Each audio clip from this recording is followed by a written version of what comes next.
Greetings, gamer guys and gals. Welcome to part 30 of my Let's Play Fire Emblem 5 Thracia 776, and we are at the very end of this chapter. We just have to take care of the last bit of opposition we've got, and next turn we are going to be escaping, because this chapter is not a siege chapter. We have to escape with all of our units. We want to actually survive.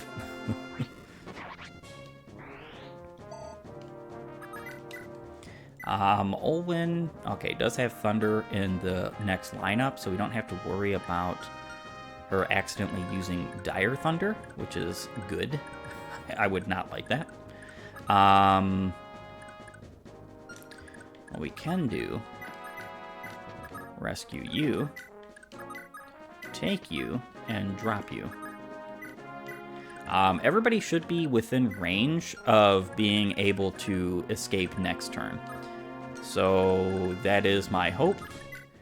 Let's hope everything goes by as planned. Doesn't really matter what anything goes on in this turn. We're going to be smooth sailing to escape next turn.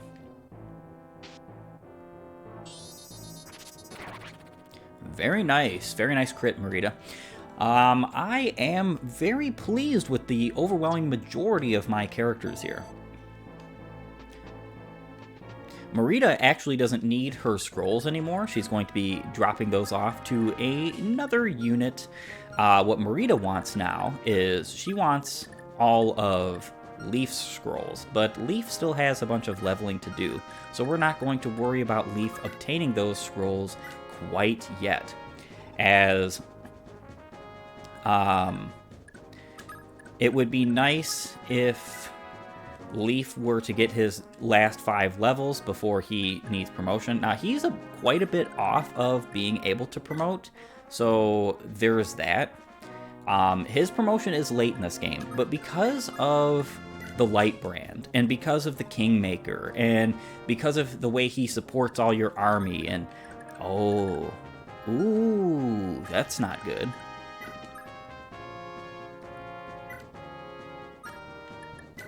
That's not good at all. I thought she would have been in the range of that.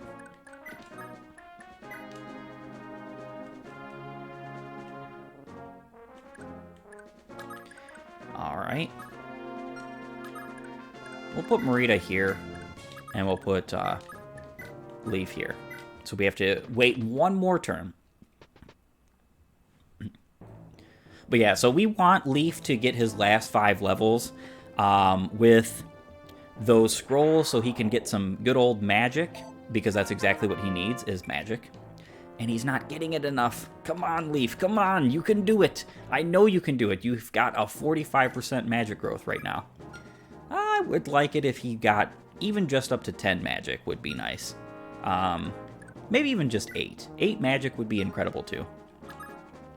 I'm a big fan of giving Leaf said magic because of the Light Brand and his need to resist magical attacks as well, which is, in my opinion, just as important as being able to attack with it. That's why I love, in this game, that those stats are 1. Lord Leaf? Linowin. Good, I made it in time, just barely. Lord Leaf, I can scarcely believe my eyes, you've returned. God above, I give thanks for your mercy. Linowin, you have my apologies. I should have come here sooner. Despite all I'd heard, I just couldn't fathom how the city I'd been raised in could be in such dire straits. I share the blame for this because of me, your father. No, you have it all wrong. From the moment he met you, my father knew what sheltering you in Tara would mean. He was prepared for the consequences. If he could open the way to a new world with his death, no one could have convinced him to do otherwise. I am proud of my father, and I stand by his decision, despite the grief it brought me personally. Long have I endured the Empire's tyranny, comforted by the belief that we would meet again, and now that day has come. And yet, to endanger myself is one thing, but now I've imperiled the tens of thousands of people that call Tara home. I don't know what to do in the face of this crisis. Dry your eyes, little one. Fear not. I swear upon my sword that I'll protect both you and the city of Tara.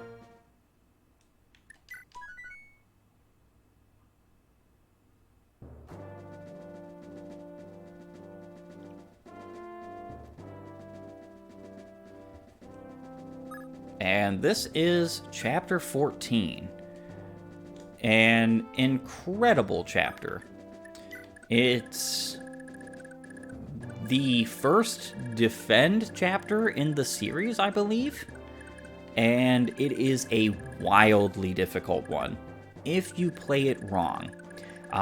There are ballista everywhere, including a new unit here, which is, well, not really a new unit, but a ballistician who has an iron ballista. This is a 3 to 15 range, super long range, 20 might. Now, there's only one iron ballista on this chapter. The rest of the 4 ballista surrounding this city are the regular ballista. It's really nice how that we went from that little tiny vision of Tara, which was basically as small as this central castle is, to it being the full blown out city, and now we can see exactly what we're fighting for. And this is basically the hill up north. We've got several objectives to take care of. There's houses to visit. There's enemies to deal with. We've got Baldock here. He's got a master lance, can attack at range. This is a brave lance that can attack at range. It kind of gets on my nerves that the Master Sword doesn't have a ranged attack. It should have or something, because both the Master Axe and the Master Lance have 1-2 range. The Master Sword has 1 range and the Master Bow has 2 range. So I guess I can see why they didn't give the Master Sword 1-2 range, especially because there's the Flame Sword, the Wind Sword, and the Thunder Sword. And then you've got the Earth Sword and the Light Sword, which are, or the Light Brand, which are preferential, but, you know, they still count. Very strong. 55 hit isn't that great, but 14 might, 0 crit, 1-2 range, 16 weight. Baldock is a general, and he's a very strong one. His statistics in this chapter are better than some of the endgame bosses. And part of the reason why that is because he's not sitting on a fort, or really like any incredibly defensive terrain besides the forest. He does have 3 authority stars and 1 vigor star, so he is buffing everybody on this map by 9%, at least in the 8th division, because there are other divisions here. Like, for instance, Paul is here. He has a Master Axe, 1-2 range, like we were talking about, and he also has Tornado. One of the stronger spells in this game, however, it weighs a lot, and it's 10 uses. Are we serious? 10? Seriously? It's very strong, though. And he does actually have the magic to deal with it. He's a Baron. And the first actual Baron we are seeing in game that is in, not in the arena, that is. And Barons have a class skill, which is Pavis. Level % chance to negate enemies' attack. So this is just a 14% chance on his part to just negate any attack, period. I believe the promotion to Baron gives you all A rank in all of those weapons, as it would in Genealogy, but you have no one in this game or in Genealogy that promotes to Baron, which is really unfortunate. I wish you did have access to a Baron, though we do get someone later on who is a general, who does have really good weapon ranks in sword, lance, axe, and bow, and he also comes with Pavis as a personal skill. Now, generals do not get Pavis as a class skill, only Barons do. So what this means is that if you are planning on having Dawson have something of that nature, Pavis is not learnable at all by him. There's no scroll for it, nothing of that nature. Besides, I'd probably sooner give it to somebody else if I was worried about Pavis that much. But there's killer weapons here. All of these enemies have killer weapons. They're supposed to dissuade you from just warping somebody over here and killing both Baldock and Paulus, which, by the way, we're going to be doing. Just put a scroll on your unit. Honestly, it's not that serious. But this is going to be a difficult chapter, and with that, I'm going to be doing a lot of managing of skills and items, well, not skills, but items and stuff like that for our chapter ahead. And with that being said, we're going to have to take a little bit of a breather. I'll see you guys in a bit. And we are back. Preparations have been made. Our units have been selected and have been fully well equipped, at least to my best judgment. It looks like they're all well equipped to take on this chapter. And with that being said, let's go ahead and deploy. Chapter 14, The Onslaught.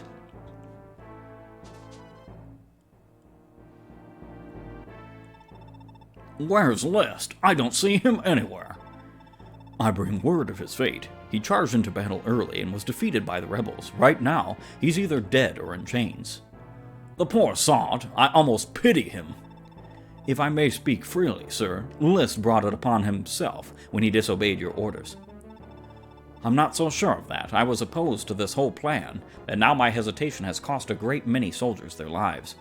The blame is mine alone. I must make quite a sight.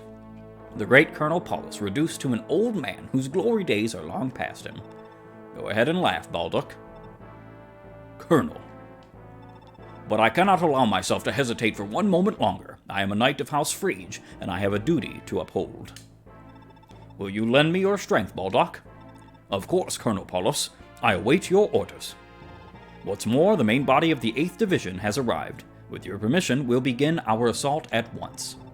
Permission granted. I'll have my own troops move to reinforce your position just as soon as my men have finished their preparations. See that you don't get sloppy, General. I imagine that goes without saying, but still keep your guard up. I'll remain vigilant, Colonel. On my honor, Tara will fall this day.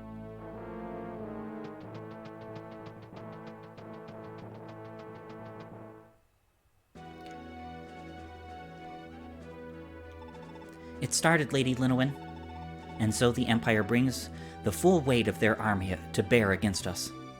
What is Lord Leaf doing now? Meeting with the other commanding officers and military officials. Is Dean with them? Brother said he wasn't the type to sit around in some war council. He left to go defend the southern gate. He's always been headstrong like that.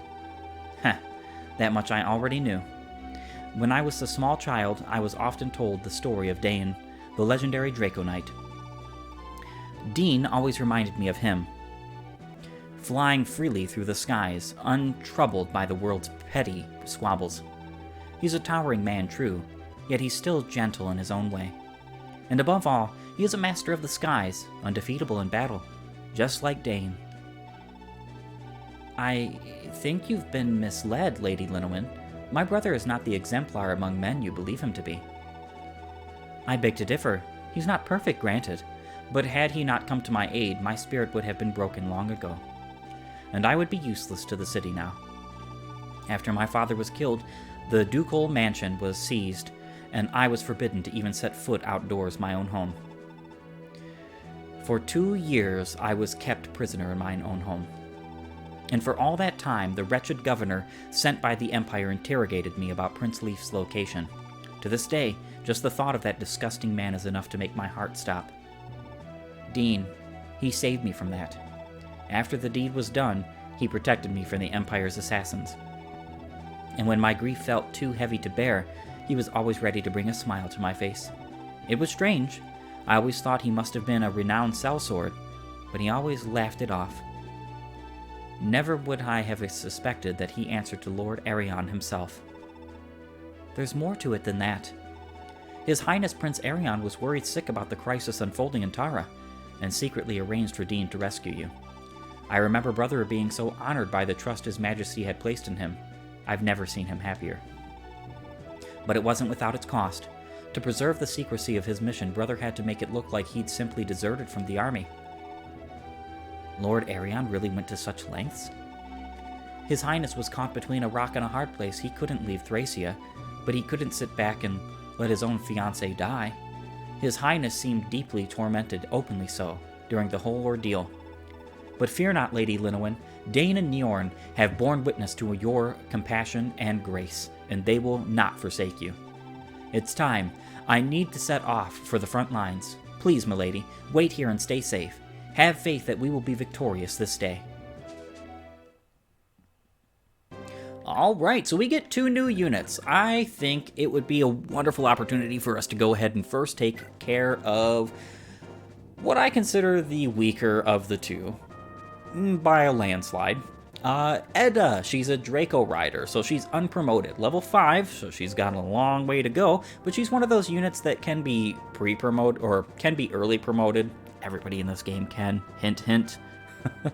Don't be afraid of promoting at level 10, especially not in Thracia. Follow-up critical modifier of 1. She does have her good old killer lance that she helps with a slim sword as well, which is interesting. She's got decent bases and fairly good growth. 60% HP, 40% strength, 20% magic. That's quite a bit more than most non-magic units have. 35% skill, 60% speed, 30% luck, 20% defense, 5% con, and 1% movement. She's a pretty good unit, actually. I do say she's far and away less as good as the other we're going to be talking about, but that's really because he offers more to the table and he's already pre-promoted. 8 movement, no vigor star, no authority star to speak of. B in lances is good, especially because she's just going to receive A in lances upon promotion. However, D plus 10 in swords is abysmal, and it's more of this issue of units being totally unviable. Like the pre-promotes and the late joins are almost totally unviable indoors. Like, she is unviable as a dismounted unit. There is nothing she's going to do indoors. Nothing. For the several outdoor chapters that we have left, she's going to be an invaluable asset. Being able to rescue and ferry bot and help us with some damage and whatnot. She's very good, very useful, and I am going to be using her. Not really in this chapter, per se, because this chapter is not very friendly to the flying units you've got. But then we have Dean. He's a Draco Knight. That means he's pre-promoted, level 3. He has a follow-up critical modifier of 3, and he comes with the Dane scroll. This blocks criticals, modifies growths. It's strength plus 5%, speed minus 10. I hate that minus 10 speed growth, but it's got a plus 30% defense and plus 5% movement. This is the only movement scroll in the game. This is why it's one of my favorite scrolls. I don't like the minus 10% speed, but for most characters, like for instance Dean doesn't need it. He actually doesn't need the speed. He's not going to be weighed down by hardly anything at this point in the game. Hardly. I say hardly. There are some things that will still weigh him down, but he doesn't even have bad growth rates. And I would dare say they're actually better. They're better than Edda's, and he's pre-promoted. 75% HP, 55% strength, 5% magic, 50% skill, 30% speed, defense, and constitution, 40% luck, and 1% movement. He is basically supposed to be like an armor knight on wings. Or a general on wings, I guess you could put it. Because not only is he highly defensive, the only thing that really affects him are obviously bows and magic units. I don't even bother giving him like a magical weapon or magical growths or anything like that, because it's just, there's too many units I have to train doing that with. If later on in the game I saw a need, I would do so, but he's not really an indoor unit, though he has way more viability than most of your other mounted units being dismounted. And we'll see that, actually. He's got 2 Vigor Stars, 9 movement, A rank sword, A rank lances. Tell me why Glade and Edda both have terrible, terrible sword ranks. At least Edda has a better sword rank than Glade, which is wild. He's a knight. He should have higher. But we're talking about Dean here. Dean is wildly strong. He even gets his very own preferential lance in this chapter by visiting, I believe, this house. He does have to visit this house also for Linowin's weapon. It's not preferential to her when we get her. However, it is something you absolutely want to get because otherwise her viability as a unit is not going to be all that great. Starting off in this chapter, what we're going to be doing is moving a lot of units out and visiting houses. This whole mess has most of the city confused, panicking, or both. If you've got anyone you want to say goodbye to, best do it quickly.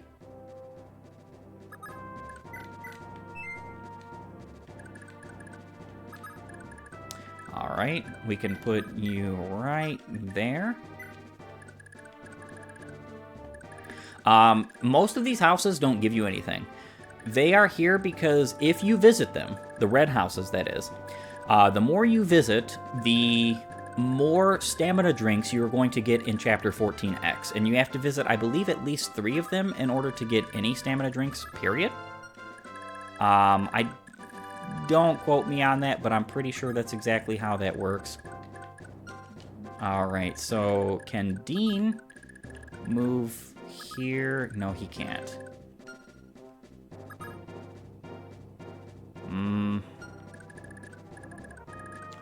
So, right there, in the way. There is a way we can take care of that, but I'm not going to worry about it right now. So, we're just going to put Dean right out of the way for the time being. Edda can just sit up here and look pretty.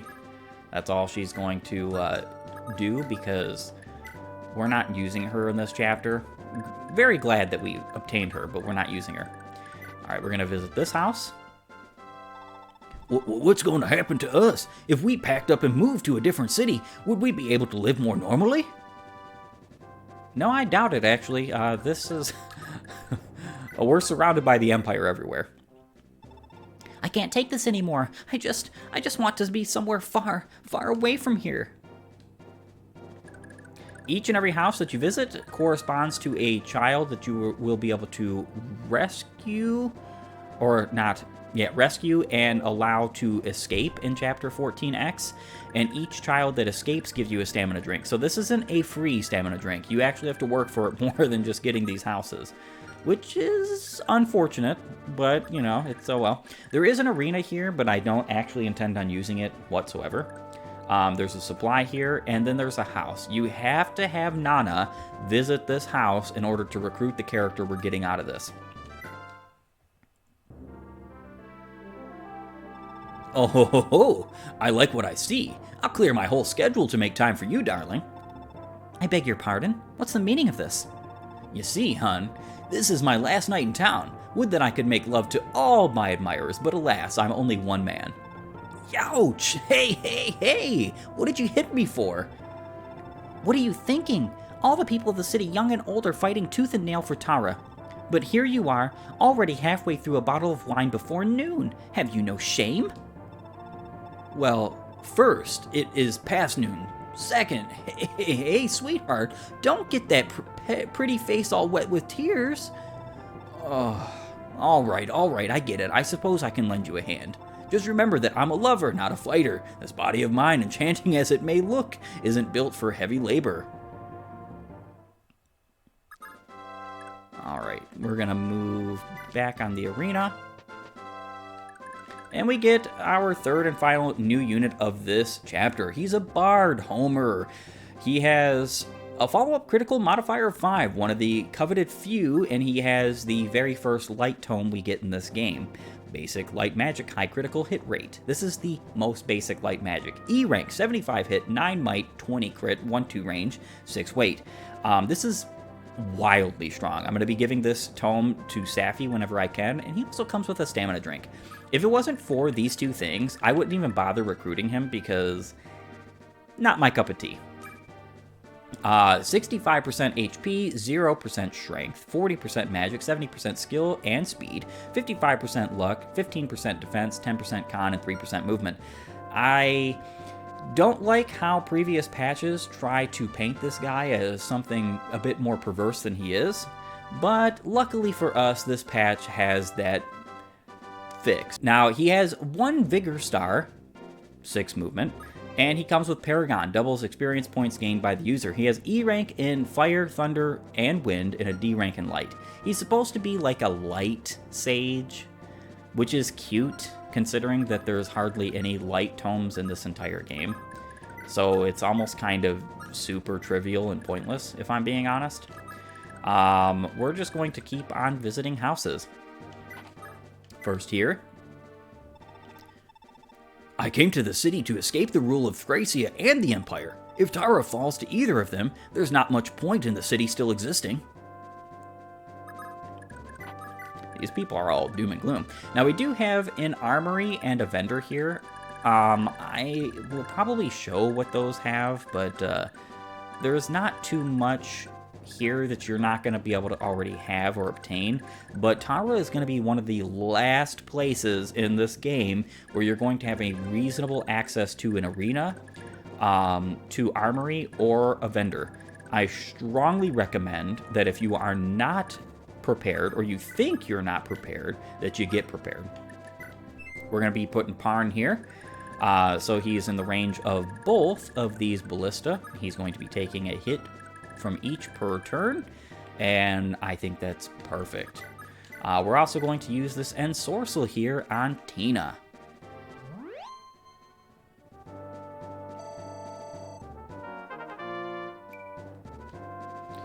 Salem is joining us because he can use things like Physic and whatnot, and we might end up needing it. Honestly, this chapter is going to be kind of a bit rough, to say the least. Asbel here is going to be teleported all the way over yonder, and I'm going to be putting him in such a way that I'm going to basically be putting him here, and I'm going to be attacking and KOing this ballista immediately, and then I'm going to be obviously defeating these guys on the next couple of turns. I kind of want some of the weapons here. I was thinking about potentially stealing a Master Lance, but there's nobody here besides Finn who would use it or use it well. But what I really think I want is the Tornado, specifically because I just think it would be cool. I do also want the Bolting, and so I'm going to be stealing that as well. And how I'm going to be stealing those is with Tina and her Thief Staff. Alright, you can actually steal even the ballista, so I can make these ballista of non-effect. Alright. He dodged. And you would think that would be a bad thing, except it does not use a use of the Thief Staff, and she gets the experience points anyway. That's why we brought Laura here, so that we can make sure things go our way.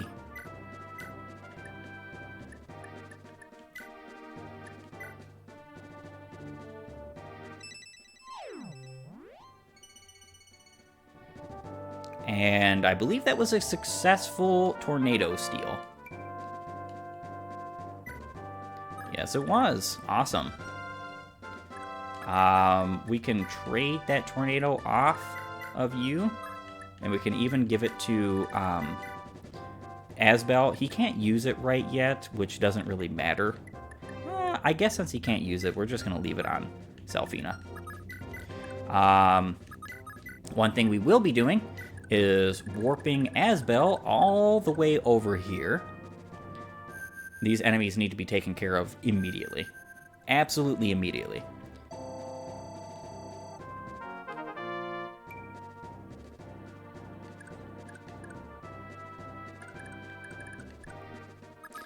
And let's see.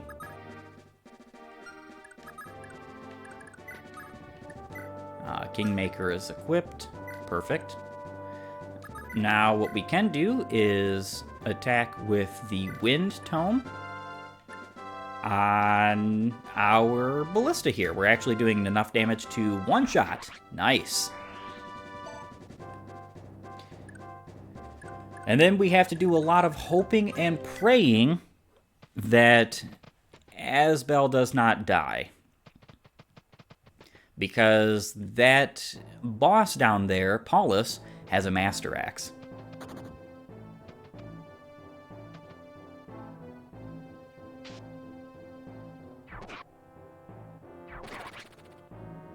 Perfect. We want all of these guys to be pretty well out of the way and out of our hair. Asbel doesn't have time to capture anyone either, like that bishop.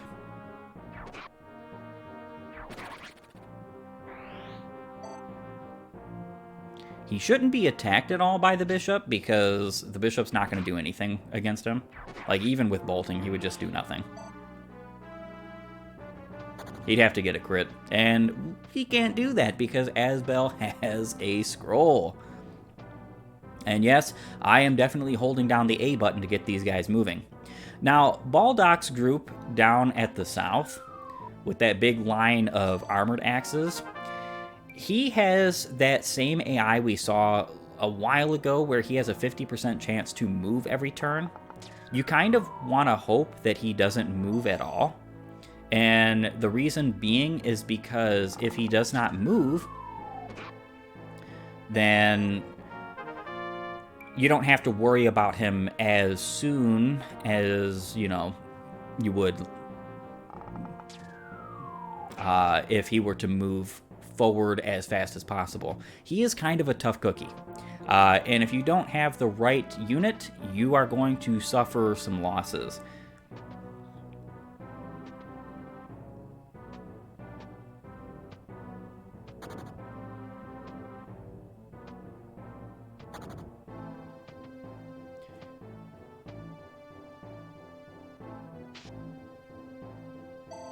Alright, so we're going to be able to visit that village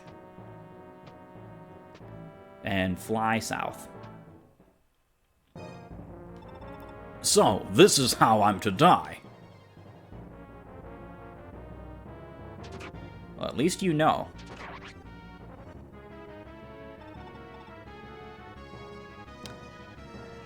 And what you saw right there is exactly what can happen.